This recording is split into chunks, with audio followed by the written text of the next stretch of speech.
E nós vamos começar mais um quadro do nosso entrevista especial aqui do programa Boas Notícias. E como vocês já sabem, a gente está começando esse quadro entrevistando os praticantes e os voluntários aqui do Templo de Songkhwan. Já entrevistamos alguns, já foram para o ar as entrevistas, outros estão sendo editados e hoje nós vamos entrevistar a Regina, que eu me recuso a falar qualquer um dos dois sobrenomes dela porque é difícil, seja o dela ou o do marido dela. Qual que é o seu sobrenome, por favor? Meu sobrenome é Gomezan. Gomezan. Tem um outro? Tem, Trivino Gomezan. Tá bom. O Trivino é seu? É meu. O Gomezan? Agora é meu também. Que é do marido? É do Camilo. A gente já chega nessa parte do marido. Bom, a Regina é praticante, é voluntária e também faz parte do Centro Cultural Songkhwan. E claro, faz parte da nossa família Templo de Songkhwan. A ideia do nosso quadro Entrevista Especial, como vocês já sabem, é contar um pouquinho da história de vida das pessoas que fazem parte aqui do nosso dia a dia e do trabalho, seja voluntariado ou com um compromisso a mais, como o da Regina com o Centro Cultural, aqui na nossa família Templo de Songkhwan.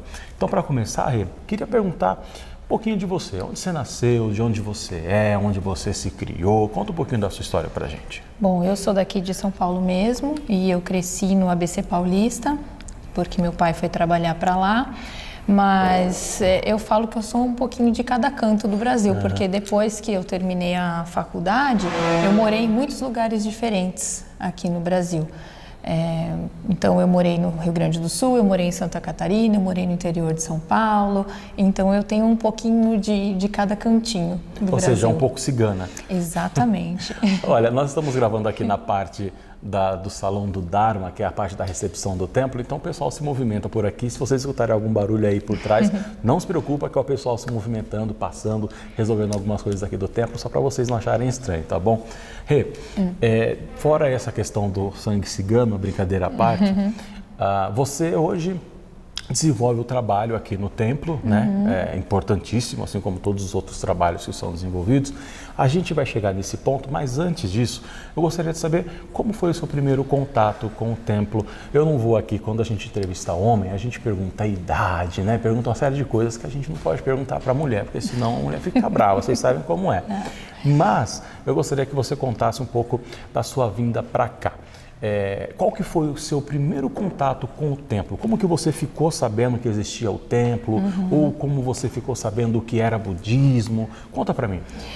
Bom, foi até uma história bem engraçada, porque eu assistia muitos vídeos na internet, né? Então sempre fui muito curiosa, sempre busquei muitas informações em diferentes abordagens ou religiões, né? Ou opiniões sobre diversos assuntos como morte, reencarnação. E, não necessariamente ligado ao budismo. Não necessariamente ligado ao budismo. E eu vi alguns vídeos do mestre. Qual mestre? O mestre Zihan? Zihan. Tá. Eu vi alguns vídeos dele e eu admirava muito a pessoa dele, né? Eu falava, nossa, como ele é calmo para falar, né? Como ele fala bonito né? Então eu gostava muito dos vídeos dele. E aí eu namorava o Camilo, o meu atual marido, naquela época. E o Camilo já frequentava o templo. Mas você não ficou sabendo por conta dele? Não. Foi aleatório? Então, eu assisti os vídeos, eu estava começando a namorar o Camilo, e aí ele falou assim para mim, olha, o templo que eu frequento, vai haver uma série de palestras nesse templo, o abade do templo está vindo, e ele vai fazer uma série de palestras. Como eu sei que você gosta, né, de estudar, de ouvir diferentes coisas, você não gostaria de conhecê-lo? E aí eu falei, gostaria, né? E quando eu cheguei aqui e vi que era o mestre Zihan, eu fiquei assim, parecia que eu estava vendo uma celebridade, passei mal. Falei, nossa senhora, como assim? É o cara da internet, é o cara do YouTube. Então, assim, eu fiquei muito emocionada de ver que uma pessoa que eu admirava e que tinha palavras que eu gostava de estudar e tal, estava ali na minha frente, disponível. E ele é uma pessoa muito disponível. Sim. Mesmo, né? Então eu vim às palestras dele, eu questionei demais, eu questionei sobre o budismo, eu fui atrás, eu comparei com várias coisas que eu já acreditava e seguia e gostei. E aí não saí mais. Não ficou pensando naquela questão, nossa, é aquele monge que eu vi na internet, mas o meu namorado frequenta. Eu acho que é o destino, acho que tudo tá dando certo para a gente poder ficar junto. Entrou nessa neura, não, né? Não entrei. Tá assim, bom. Eu sempre, até quando a gente pediu para o mestre para que o nosso casamento fosse realizado aqui... Calma, não vai falar sobre isso agora, que é para falar depois. Mas enfim, o templo tem um papel importante no nosso conhecimento, na nossa união. Não vim por conta dele, ele me convidou, mas assim, ele tem um papel muito importante em como a gente se conheceu e como a gente conheceu o lado espiritual um do outro. Então ele tem um papel bem importante, sim. Bacana. E como é o seu dia a dia como praticante aqui no Templo de Sun Quan?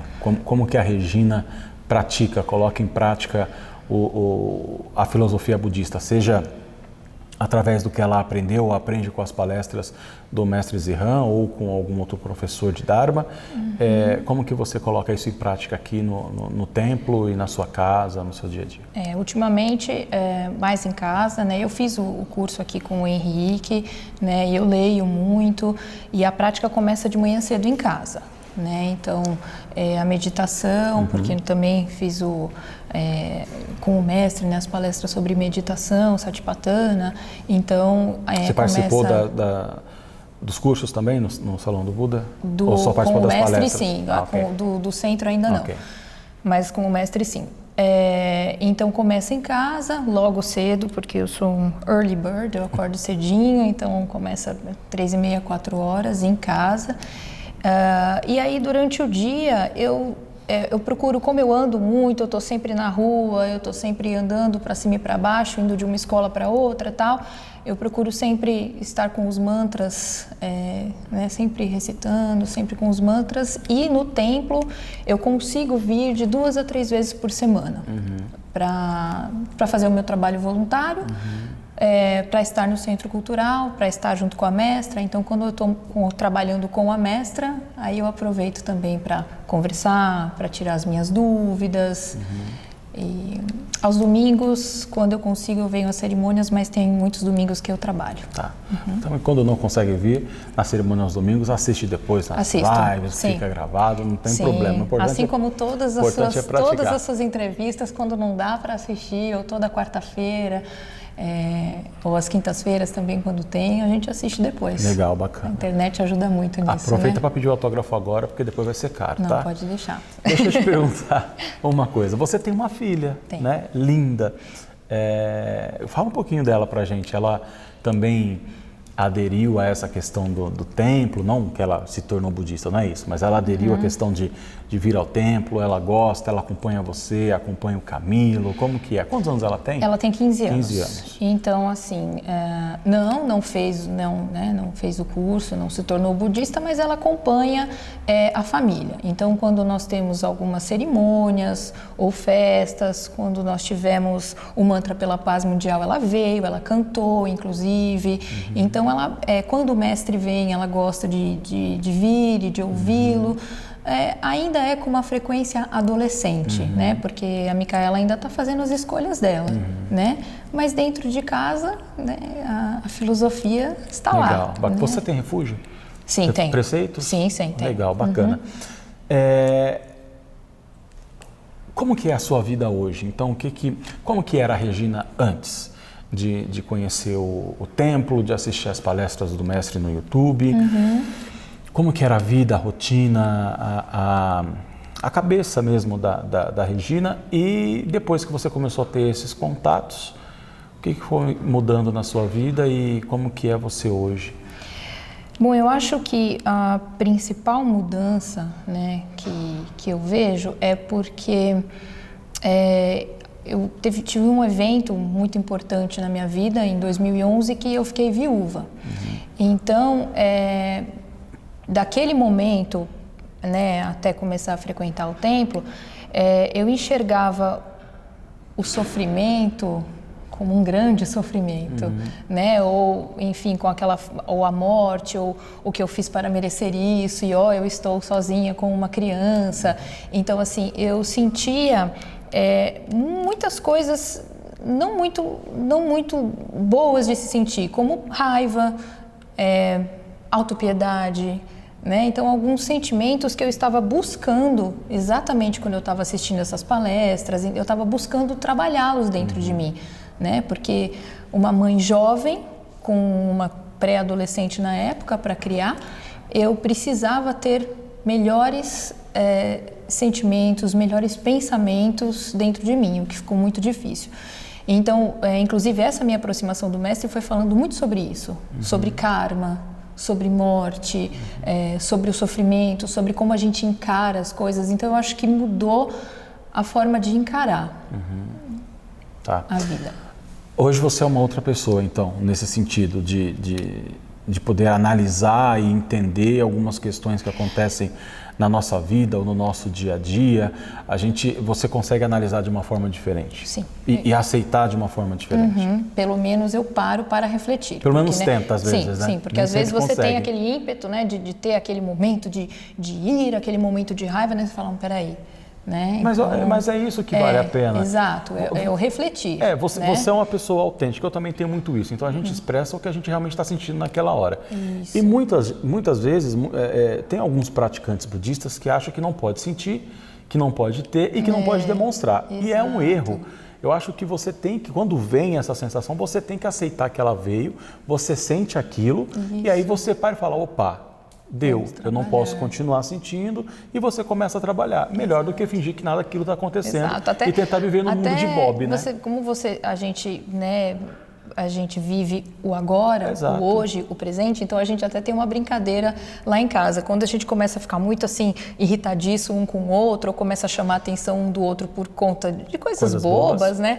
Um vira pro outro e fala assim, cadê a compaixão? Olha a compaixão. Então até virou um motivo de brincadeira, mas enfim, é uma forma que a gente tem de chamar um ao outro, peraí, e o presente? Né? Eu não deixo assuntos sem resolver, eu gosto de resolver as coisas com as pessoas, Sim. Eu gosto de esclarecer comigo mesmo. Bacana. Ok. Você casou aqui no templo, Sim. né? Faz quanto tempo? O ano passado. Em setembro faz um ano. Como que foi de quem que foi a ideia ou a escolha de se casar aqui no templo budista? Foi sua, foi do Camilo, foi em conjunto? Como que foi para você essa parte de cerimônia, né? Casar no templo, uma cerimônia diferente, com ideias, com práticas diferentes. E eu estava no seu casamento, então assim, veio muita gente, então parentes, amigos, e eu acredito que muitos deles não sejam budistas ou sejam de outras religiões, ou não tenham nenhuma religião. Como que foi a receptividade deles, como que eles viram, o que que eles acharam?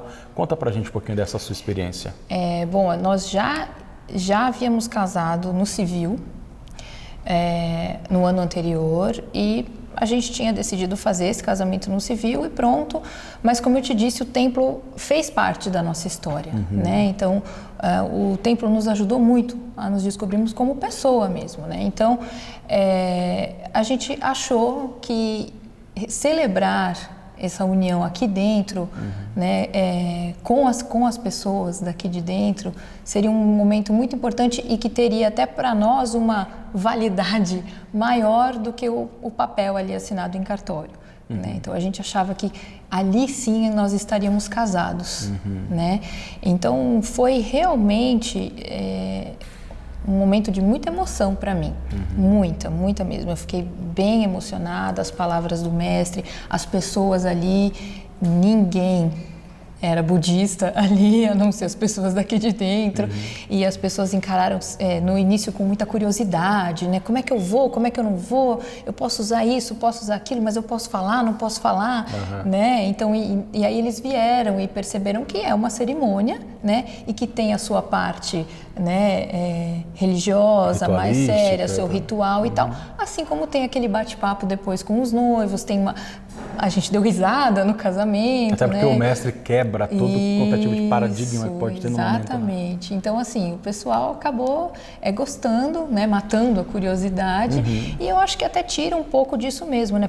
Eles são budistas, eles não comem carne, eles não se vestem assim, não... Então, existe, né, aquele mito e até a gente ajudou a quebrar, né? Legal. Você sabe que quando o Camilo chegou no dia, né, muito bem vestido, bonito e tal. Sem gravata, porque ele gravata. esqueceu. Sem gravata. Ah, é? Sim. Essa parte eu não lembro. E aí eu vi ele vestido, eu olhei assim, ele tava com um sapato lindo. Que sapato era aquele? Aí na hora que começou a cerimônia eu olhei pro pé dele, aí eu comecei a rir sozinho.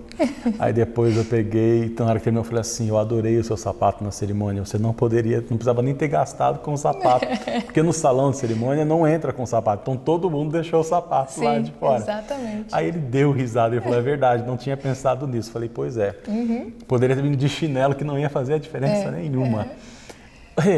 Agora, legal, acho que tanto para você como para todos que fazem parte aqui do...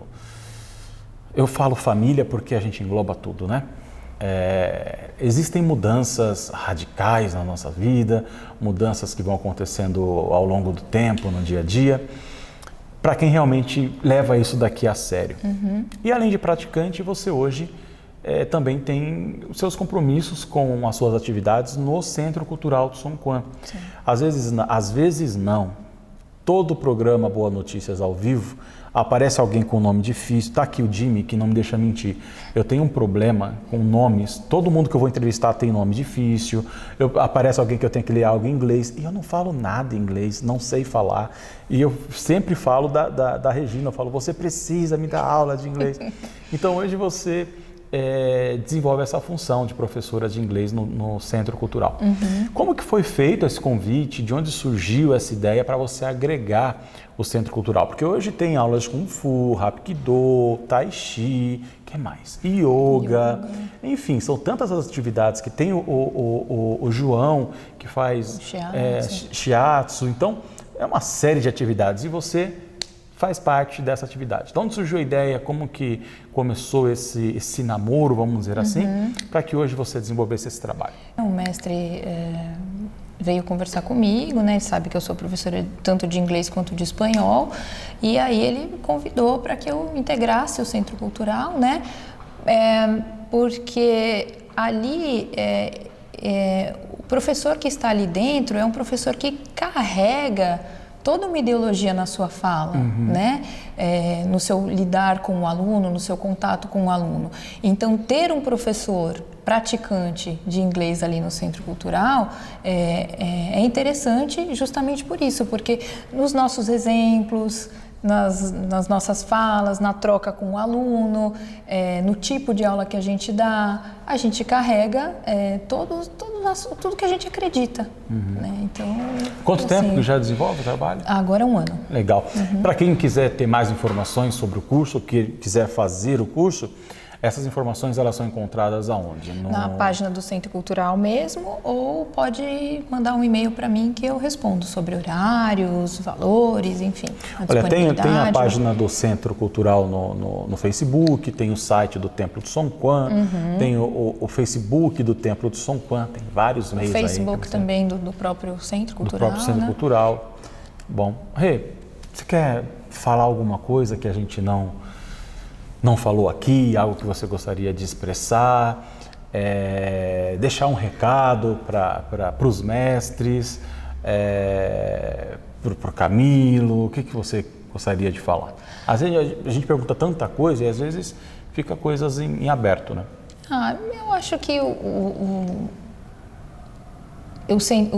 Templo de São Juan é um local que me faz muito bem. E eu acho que o que eu diria é assim, as pessoas me perguntam, né? Mas você é budista, mas o que é? Eu sempre vejo aquela monja lá passando na rua, tal. Eu tenho tanta vontade de falar com ela. Então, o que eu diria assim, tem curiosidade? Vai atrás, procure saber, pergunte, pare para... mas você trabalha ali ou você é dali? Porque...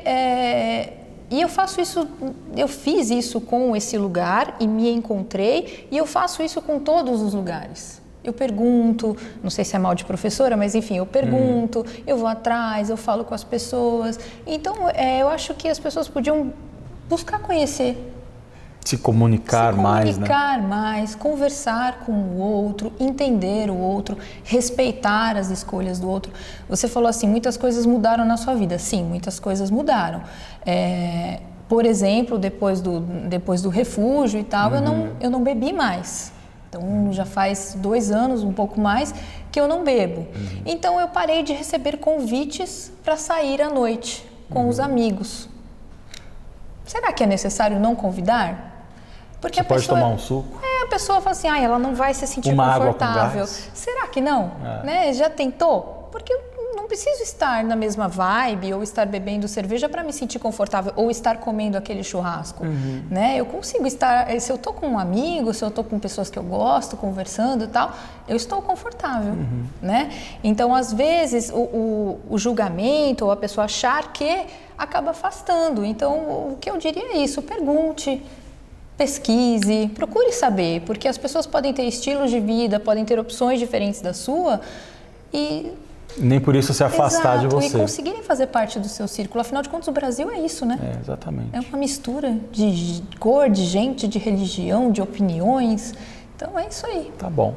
Obrigado. Obrigada a por você. ter aceito o convite, por ter contado um você. pouquinho da sua história pra gente. Obrigada. E sempre que quiser conversar, falar, é só nos chamar. Se quiser falar do curso, pode falar pra gente que a gente divulga, não tem problema nenhum. Legal. Tá bom? Tá bom. E para vocês que estão nos assistindo, que também faz parte da família de São Juan, como praticante ou desenvolve algum trabalho no templo, saiba que você pode também ser entrevistado. Eu mandei mensagem no grupo dos amigos do São Juan, falando que quem quisesse, né, ser entrevistado, entrasse em contato comigo, e a gente está já em busca das pessoas para conhecer as histórias. Eu acho que isso faz parte e acho que é bacana, é gostoso a gente poder passar um pouquinho da história de cada um que convive com a gente, que pratica com a gente, até para motivar outras pessoas a de repente também quebrar essas barreiras e participar e fazer parte de tudo isso que a gente tem colhido aqui no templo. Não é verdade? Sim, então você pode ser o próximo também, tá bom? Obrigado, Rê. Obrigada. Esse foi o entrevista especial de hoje do programa Boas Notícias. A gente segue aí